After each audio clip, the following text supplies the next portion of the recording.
ABC մեդիայի ուղիղ եթերում օրվա լրատվության գլխավոր թողարկումն է, ես Աննա Սարգսյանն եմ, բարի երեկո։ Օրվա կարևոր թեմաները նախ համառոտ։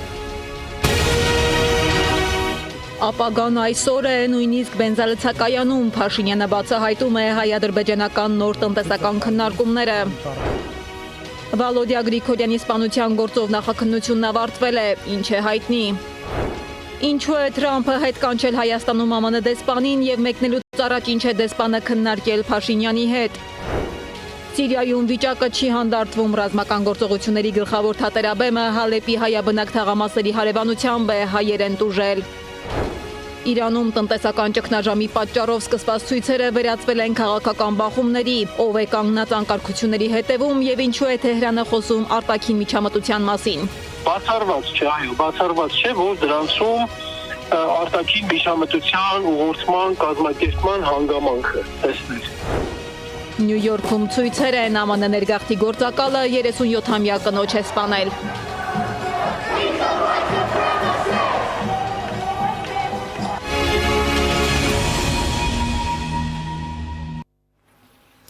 Եվ այսպես, սա այն Հայաստանն է, որը պետք է գար, եւ սա լավ Հայաստան է։ Կառավարության տարվա առաջին նիստից հետո հայտարարել է Նիկոլ Փաշինյանը։ Նախ ներողություն է խնդրել այն քաղաքացիներից, որոնք ամանորի գիշերը մնացել են առանց էլեկտրաէներգիայի, ապա խոսել թոշակների մասին։ Վարչապետը մտածել է ու հասկացել, եթե օրինակ 20,000 դրամով ավելացնեն թոշակները, միևնույն է, թոշակառուների խնդիրները չեն լուծվելու։ Ինձ համար շատ տպավորվել է բոլորովին վերջերս նախորդ տարի մեր հարգարժան թոշակառուներից մեկի հետ ունեցած իմ խոսակցությունը, երբ որ նա ասում էր, որ 50 քանի հազար դրամ թոշակ է ստանում եւ այդ 50 քանի հազար թոշակից մոտավորապես 27-28 հազարը ծախսում է տունը տաքացնելու վրա, բայց արդյունքում տունը չի տաքանում։ Եվ ինքը ասում էր, որ հիմա դու պետք է կառավարությունը թոշակը բարձրացնի, որպեսզի ինքը գոնե կարողանա տաքանալ։ Ես սկսեցի հետազոտել այդ իրավիճակը կոնկրետ հասցեով, կոնկրետ տնով։ Եվ ես արձանագրեցի ինձ համար, եթե մենք օրինակ վերցնենք եւ 20,000 դրամով բարձրացնենք թոշակը, նույն քաղաքացին էլեկտրական էներգիայի վրա եւ տուն տաքացնելու վրա ծախսելու արդեն ոչ թե 27,000 դրամ, այլ ծախսելու է 35,000 դրամ, բայց տունը միևնույնն է չի տաքանալու, որովհետև այդ տանը կան բազմաթիվ խնդիրներ, սկսած պատուհաններից, վերջացրած դռներով եւ այլն, վերջացրած պատերով եւ այլն եւ այդպես շարունակ։ Այնուհետև Փաշինյանը Հայաստանում հաստատված լավ ապագայից անցել է հայ-ադրբեջանական առևտրի ապագայի թեմային։ Վարչապետը հայտարարում է, որ Երևանն ու Բաքուն սկսել են փոխանակել ապրանքների ցանկեր, ով եւ ինչ է ուզում վաճառելու գնել։ Փաշինյանի խոսքով քննարկումները դեռ ուսումնասիրության փուլում են, սակայն արդեն կա կոնկրետ առաջարկ։ Ադրբեջանը պատրաստ է Հայաստանին նավթամթերք վաճառել։ Այդ հնարավորությունը կառավարությունը փոխանցել է հայկական մի քանի ընկերության, հատկապես նրանց, որոնք վարչապետի ձևակերպմամբ հարցը չեն վերածի քաղաքական ակցիայի։ Կառավարության նիստի եւ Փաշինյանի ճեպազրույցի առանցքային կետերը առանձնացրել է Անահիտ Սարգսյանը։ Հեծի աշխատանքից մինչև եկեղեցու բարենորոգմանը վերաբերող հարցեր, որոնց պատասխանելիս Նիկոլ Փաշինյանը դարձյալ սաղմոսներից մեջբերումներ արեց։ Տարվա առաջին ճեպազրույցներ կառավարությունում։ 63-րդ սաղմոս այդ հարցի պատասխանը տալիս է, որտեղ ասում է անօրենություն փնտրեցին, հոգնեցին փնտրելուց եւ քննելուց։ Իսկ ներկա Հայաստանից բոլորովին էլ դժգոհ չէ։ Սա է այն Հայաստանը, որը պետք է գար, եւ սա լավ Հայաստան է։ Խոսելով կաթողիկոսի եղբորը Եզրաս Սրբազանի գործակալ լինելու մասին ԱԱԾ-ի հրապարակած տվյալների մասին Փաշինյանը պնդեց, որ դա արտահոսք չէ, այլ պաշտոնական մարմնի կողմից պաշտոնապես հրապարակված գաղտնազերծված փաստաթուղթ։ Ազգային անվտանգության ծառայությունը պաշտոնապես տվյալ է հրապարակել։ Հիմա էլ ասում են կեղծ է։ Իսկ կառավարության 2026 թվականի առաջին նիստն անցավ 2025 թվականի արդյունքների ամփոփմամբ, նոր ծրագրերի ներկայացմամբ եւ որոշումներով։ Կառավարության ղեկավարը նախ կարևորեց տեղեկանքների ծավալի կրճատումը, քանի որ դրանց վրա է ծախսվում պետական ամենաթանկ ռեսուրսը՝ ժամանակը։ Կարող է լինի տենց տեղեկանք, որը նույնքան արժեքավոր է, ինչքան Լև Տոլստոյի Պատերազմ եւ խաղաղություն վեպը, ես չեմ բացառում։ Եվ ներկայացավ 100-ից 42 էջ կրճատված իր զեկույցով։ Առաջին հարցը վերաբերում էր Հայաստանի տնտեսական եւ ինստիտուցիոնալ վերափոխման դոկտրինին։ Հայաստանի Հանրապետությունը ոչ միայն պահպանել է մակրոտնտեսական կայունությունը, այլև ապահովել է համախառն մեկ շնչին ընկնող համախառն ներքին արդյունքի ավելի քան 2 անգամ, այսինքն 2.4 անգամ աճ։ Պարզվեց նաև, որ կենտրոնական բանկը շուկայից հավաքագրել է ավելի քան 2 միլիարդ դոլար, իսկ թե ինչի հետ են կապված գրանցված արդյունքները, վարչապետ Փաշինյանը բացատրեց։ Հայաստանի Հանրապետությունում ոչ միայն քաղաքական համակարգն է ժողովրդավար, այլև տնտեսական համակարգն է ժողովրդավար, եւ պիտի նաև ընդգծեմ, որ սա նշանակում է գործնականում, որ կառավարությունը չի միջամտել այնտեղ, որտեղ չպետք է միջամտեր, եւ մյուս կողմից կառավարությունը միջամտել է այնտեղ, որտեղ պետք է միջամտեր։ Նիստում որոշվեց առաջիկայում գյուղատնտեսությունը ինտենսիվ դարձնել։ Գևորգ Պապոյանը զեկուցեց զբոսաշրջության զարգացման 2026-ից 30 թվականների ռազմավարական ծրագիրը հաստատելու մասին հարցը։ Նախատեսում ենք օրինակ 2030-ին ունենալ առնվազն 3 միլիոն ներգնաց զբոսաշրջային այցելություն, զբոսաշրջությունից ստանալ շուրջ 3.8 միլիարդ դոլարի եկամուտներ, որից մոտ 750 միլիոն դոլարը կարող է գնալ պետական բյուջե, 4.5 միլիոն ներքին զբոսաշրջային այցելություն ունենալ։ Մարդկանց եկամուտները ավելանում են, որքանով մարդկանց եկամուտները ավելանում են, այնքան զբոսաշրջությունը նաև ներքին դառնում է ավելի հետաքրքիր հանգստի անցկացման ձև, եւ սա նույնպես մի պոտենցիալ է, որը մենք պետք է առաջիկայում լրջորեն եւ խրախուսենք եւ նաեւ դիտարկենք մեր բոլոր որոշումներում։ Առողջապահության ոլորտը եւս անմասն չմնաց քննարկումներից։ Պարտադիր առողջության ապահովագրության ներդրումը գլխավոր հարցերի շարքում էր։ Քանի բալ կգնահատեք մեր խնդրի կատարման այս պահի դրությամբ մակարդակ։ Ես կարծում եմ մենք 6.5 ենք, պարոն վարչապետ, եթե ազնվորեն ասեմ, ես շատ ավելի մեծ խնդիրներ էի ակնկալում պրակտիկայում կիրառման արդյունքում։ Իհարկե մենք ունենք այս պահին խնդիրների բաժանել ենք նաև կատեգորիաների։ Առաջինը դա տեղեկատվական բացի խնդիրներն են։ Նիստի չզեկուցվող հարցերի փաթեթում ընդունվեցին մի շարք կարևոր որոշումներ։ Հայաստանի Հանրապետությունում պահեստազորի մինչև 35 տարեկան բժիշկների զորակոչ է հայտարարվելու։ Այսուհետև հայտարարված զորակոչի շրջանակներում սպայական կազմի պարտադիր զինվորական ծառայության կզորակոչվեն նաև սպայական կազմի պարտադիր զինվորական ծառայության զորակոչվելու ցանկություն հայտնած Արական սեռի բժիշկ մասնագետներին։ Հայտնի է նաև 2026 թվականի վարժական հավաքներ անցկացնելու ժամանակացույցը։ Անահիտ Սարգսյան, Գեղամ Ղազարյան, ABC Media։ Իդեպ ադրբեջանական բենզինի առաջին խմբաքանակն այսօր Հայաստան է գալիս նույն ընկերությունների միջոցով, որոնց անունները անմիջապես կապվում են քաղաքական ու գործարար շրջանակների հետ։ Բենզինի նոր խմբաքանակը Հայաստան են ներկրում նույն ընկերությունները՝ Megatrade-ը, իշխանական падգամավոր Խաչատուր Սուքիասյանի ընտանիքին պատկանող կոնցերնի կազմում եւ Shisha World-ը, որը լրատվամիջոցների տվյալներով կապ ունի գործարար Սամվել Ալեքսանյանի ընտանիքի հետ։ Տարածքային կառավարման եւ ենթակառուցվածքների նախարար Գևորգ Պապոյանն էլ վստահեցրել է, ով ուզի կարող է գնալ բերել ազատ է։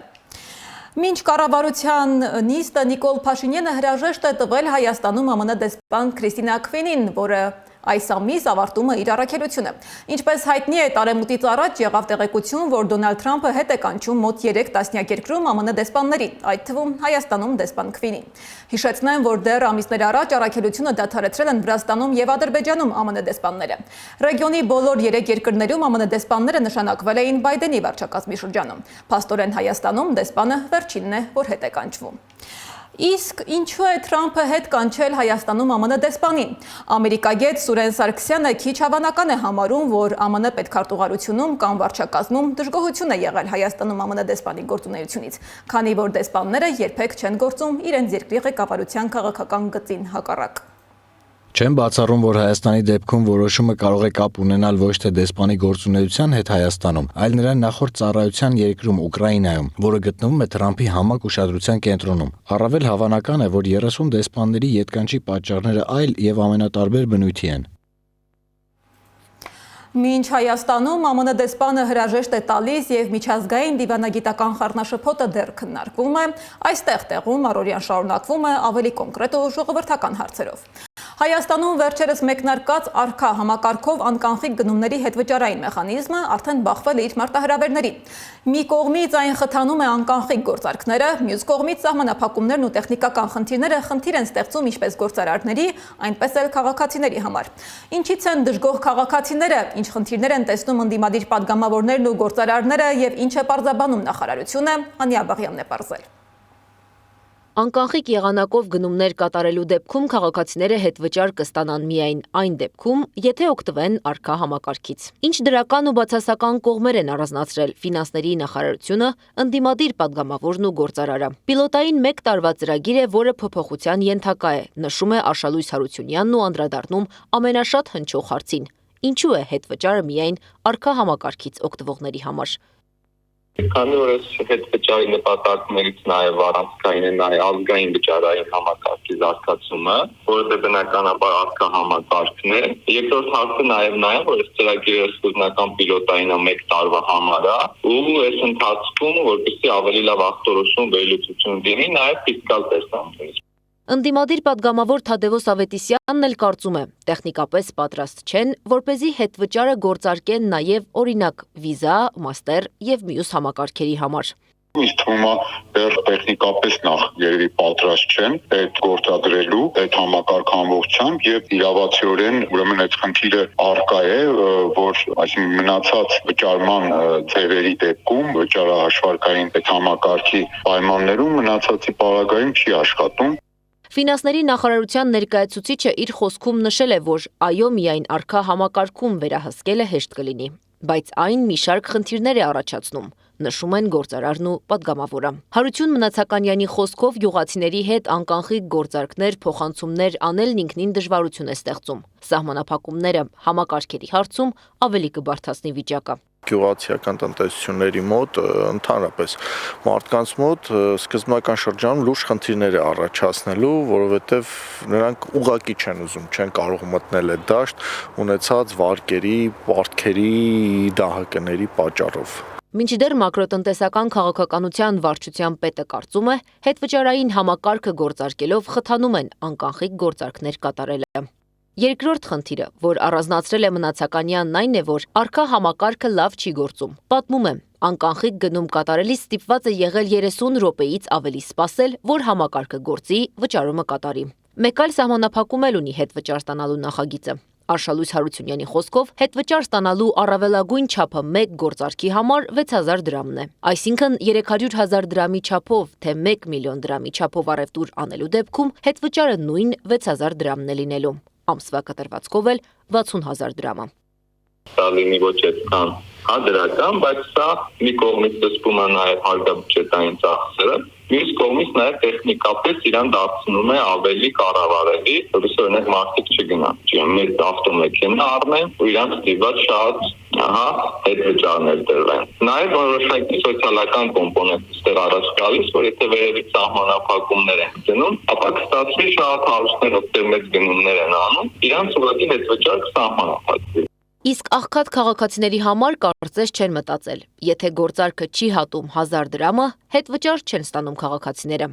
Վիճելի են նաև այդ սահմանափակումները, ասենք օրինակ մարդը գնում է կատարում եւ իր ասենք օրվա ծախսը միայնակ կենսաթոշակառու է եւ իր օրվա ծախսը ենթադրենք տվյալ օրվա դրությամբ 1000 դրամը չի գերազանց։ Դրանից հետվճար ինքը չի ստանա։ Նախարարությունից նշում են, քանի որ հետվճար ստանալու մեխանիզմը միայն թոշակառուների կամ նպաստառուների համար չէր նախատեսված, հատուկ ուշադրություն չեն դարձրել մինչև 1000 դրամ առևտուր անելու եւ հետվճար չստանալու սահմանափակմանը։ Մեխանիզմի վերամշակման ընթացքում ուշադրություն կդարձնեն, նշում է Արշալույս Հարությունյանը։ Դրական ազդեցությանն անդրադառնալով Թադևոս Ավետիսյանը նշել է. անկանխիկ գործարքների մեխանիզմը կարող է նպաստել ստվերի կրճատմանը, եթե խնդիրները կրճատվեն։ Անի Աբաղյան, Էդիկ Մալաքյան, Անդրանիկ Մանսուրյան, ABC Media։ Քիչ առաջ ավարտվել է Բագրատ Սրբազանի և մյուսների գործով 2026 թվականի առաջին նիստը։ Բագրատ Սրբազանի և մեղադրող կողմի միջև լեզվակռիվ է եղել դատարանում։ Հանրային մեղադրողները վրդովվել են Սրբազանի խոսքերից։ Այս վերջի 1.5 ամիսը, որից դատապարտել են հեռուստացույց նայել, օրինակ, ես հմեկով տեսնում եմ մարդիկ, հանցագործ գործակալներ, հանցագործ մարդիկ, գործակալներ, տարբեր երկրների գործակալներ, որոնք հսկայական փողեր են ստանում, ասենք օրինակ այս մարդկանց ինձ եւ այս մարդկանց համարում են գործակալ, համարում են ահաբեկիչ, համարում են չգիտեմ ինչ ուզեք եւ ոչ մի պատասխանատվություն։ Բացարձակ ոչ մի պատասխան, այլ չասեմ ստախոս քննչական կոմիտեի ղեկավարին զրպարտող արտահայտությունները, որոնք մինչև այսօր պատասխան չեն ստացել մեր կողմից բարձրացած հարցերին։ Դա այս դատարանի դահլիճից էլ է դուրս։ Եվ այո, ես վերադառնալով իմ սկզբնական կետին ասում եմ, այսօր լեզուս թող պտտվի ասեմ մեղադրողներին։ Եթե իրավունքը շրջանցելու եք իրավական մասը, բարոյական մասը, այո ասելու եմ, տղամարդկություն ունեցեք մի շրջանցեք։ Եթե բարոյական մասն եք շրջանցելու, իրավական մասը չշրջանցեք։ Երկուսից մեկը ընտրեք։ Եվ դեպքում էլ այլ բան է։ Նստեք հիմա, նստեք։ Ես գտնում եմ, որ այս ելույթը ոչ միայն վերաբերվի է, Փարաքար խոշորացված համայնքի ղեկավար Վալոդիա Գրիգորյանի եւ նրա ընկերոջ սպանության գործով նախաքննությունն ավարտվել է։ ABC մեդիային հայտնել է գործով անցնող Նարեկ Օհանյանի փաստաբան Վահան Հովհաննիսյանը։ Նարեկ Օհանյանի մեղադրանքը նույնն է մնացել, այլ մանրամասներ փաստաբանին չեն հայտնել։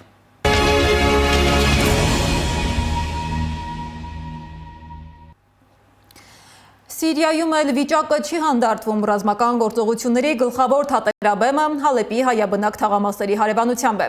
Գիշերվա ընթացքում Հալեպում ռմբակոծության հետևանքով հայեր են տուժել։ Իմ գործընկեր Անի Աբաղյանի հետ զրույցում ասել է Հալեպի հայ համայնքի խոսնակ Ժիրայր Ռեյիսյանը։ Վնասվել են նրանց բնակարաններն ու մեքենաները։ Քաղաքում իրավիճակը շարունակում է լարված մնալ։ Լսվում են կրակոցների ու հարվածների ձայներ։ Թաղամասերի մի մասը հայտարարված է զինվորական գոտի։ Բնակիչներին կոչ են անում լքել այդ տարածքները։ Չնայած խանութների մի մասը բաց է եւ մարդիկ կարողանում են հաց ու առաջին անհրաժեշտության ապրանքներ ձեռք բերել, իրավիճակը նորմալ համարել չենք կարող։ Արդեն կան ընտանիքներ, որոնք դուրս են եկել իրենց տներից։ Համայնքները փորձում են միմյանց աջակցել։ Բացել են ապաստարաններ, աշխատում են կամավորները եւ Կարմիր խաչի բուժկետը շարունակում է գործել։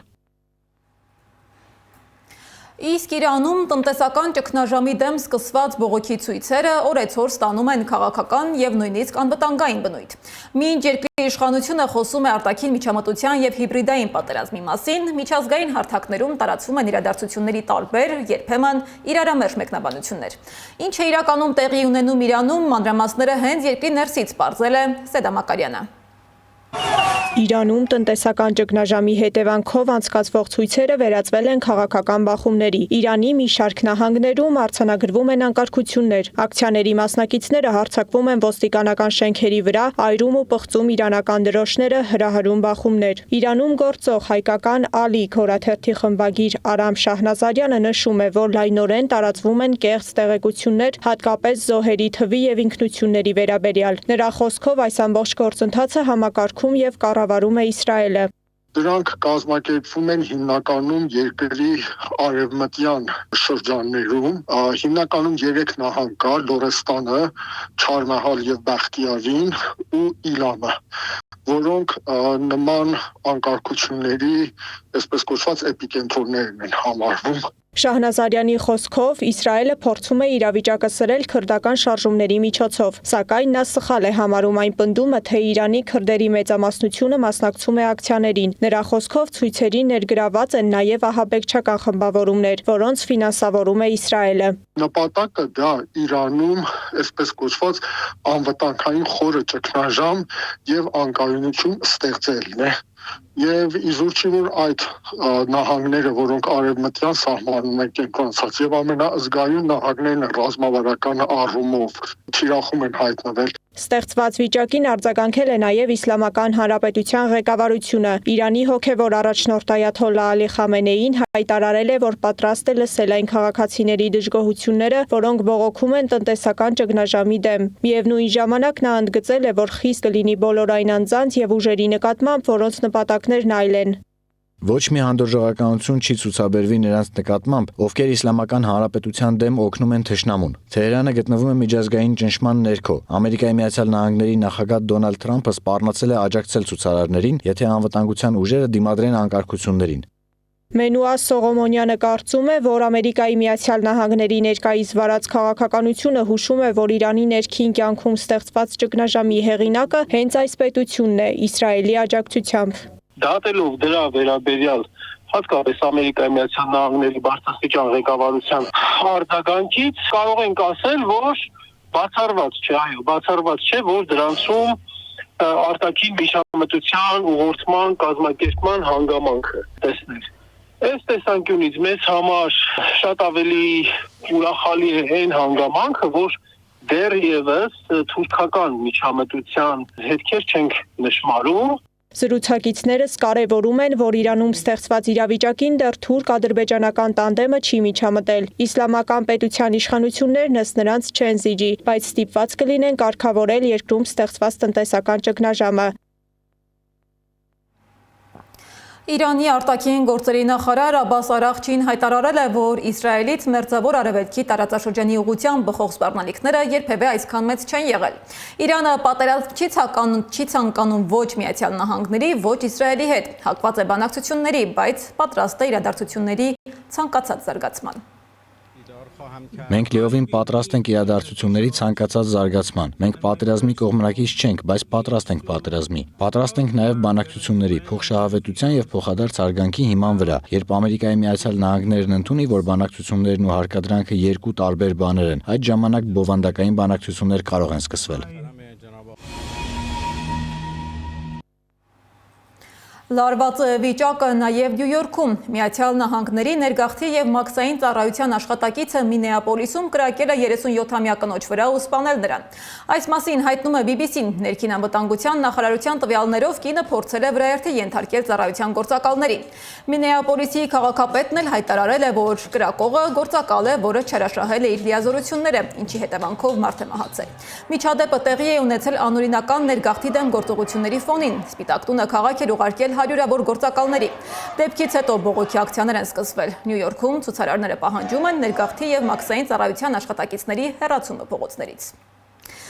Ֆրանսիայում էլ ֆերմերները փորձել են տրակտորներով ներխուժել Փարիզի կենտրոն։ Մոտ 100 տրակտորով ակցիայի ընթացքում մոտ 20-ը հաղթահարել է ոստիկանական արգելապատնեշները։ Տրակտորները հայտնվել են Հաղթանակի կամարի եւ Էյֆելյան աշտարակի շրջակայքում։ Ֆերմերները բողոքում են Եվրամիության, Հարավային Ամերիկայի երկրների հետ ազատ առևտրի համաձայնագիր ստորագրելու մտադրության դեմ, պնդելով, որ այն վտանգում է իրենց ապրուստը։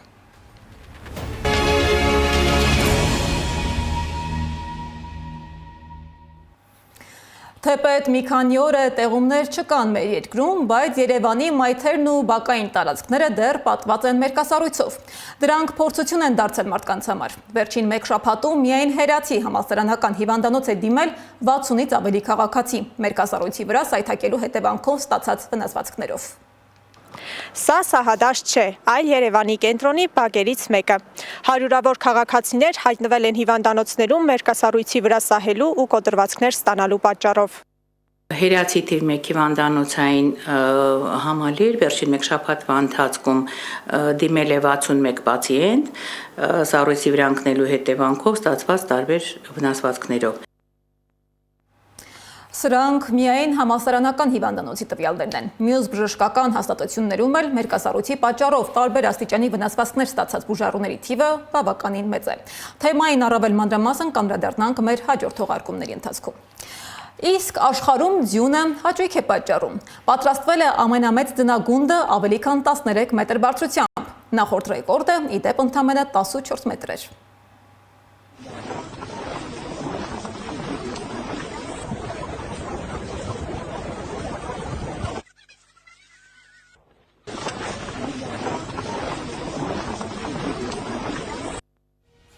Այս ժամի համար առանձնացրել էինք այսքանը, շարունակեք հետևել մեր հրապարակումներին, բայց չթողնելու համար ամենակարևոր ու թարմ լուրերը։ Կհանդիպենք վաղը նույն ժամին։